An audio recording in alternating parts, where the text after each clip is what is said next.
এই দোয়া কেন শুকায় না এই বিষয়টা কিন্তু অনেকেই এখনো জানে না, অনেকেরই অজানা রয়েছে। মানে জল তো শুকায় না, আমাদের বয়সে দেখিনি জল শুকাইতে।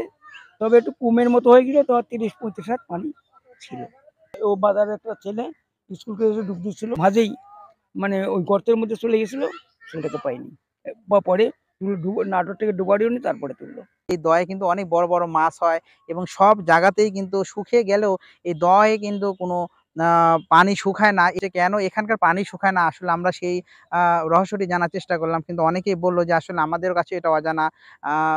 এবং এই কারণে কিন্তু লাল নিশান দিয়ে কিন্তু এই এলাকা ঘিরে রাখা হয়েছে। এই এলাকাতে সব ধরনের মাছ মারা নিষেধ, কারণ যেহেতু লাল নিশানও টাঙানো রয়েছে, অর্থাৎ এই সুরক্ষিত এলাকা হিসেবে এই এলাকা পরিচিত। এই কারণে এই অংশ দিয়ে এখন কিন্তু মাছ মারা নিষেধ। কিন্তু এই এলাকার বাহিরেও কিন্তু আপনারা দেখতে পাবেন অনেকে মাছ মারতেছে। এই সেই জায়গা যেখানে যত শুকনো মৌসুমই আসুক না কেন, চৈত্র, বৈশাখ মাস যখনই আসে তখনও কিন্তু এখানকার পানি ভরপুর থাকে।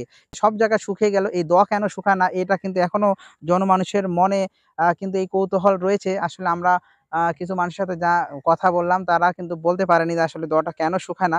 তো আমরা সেই দোয়ার পাশ থেকে দাঁড়িয়ে কথা বলছি। জানি না এটা হয়তো কোনো একদিন হয়তো এর রহস্য উন্মোচন হবে, কেন এই দোয়াটি সব জায়গায় শুকিয়ে গেলে এই জায়গায় শুকায় না।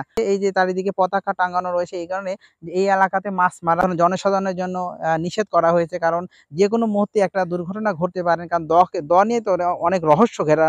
কারণ সুপ্রিয় দর্শক, এই ছিল আমার হাতে পারদহ সিংড়ার সর্বশেষ সিংড়ার দকে নিয়ে কিছু তথ্য। আমি আপনাদের যে তথ্যগুলো দেওয়ার চেষ্টা করলাম, এই তথ্যর বাহিরেও যদি আপনাদের এই সিংড়া সম্পর্কে যদি কিছু জানা থাকে, তাহলে আমাদের কমেন্ট করে জানাবেন। আমরা সর্বোচ্চ চেষ্টা করব আরো কিছু তথ্য আপনাদের হাতে দেওয়ার জন্য।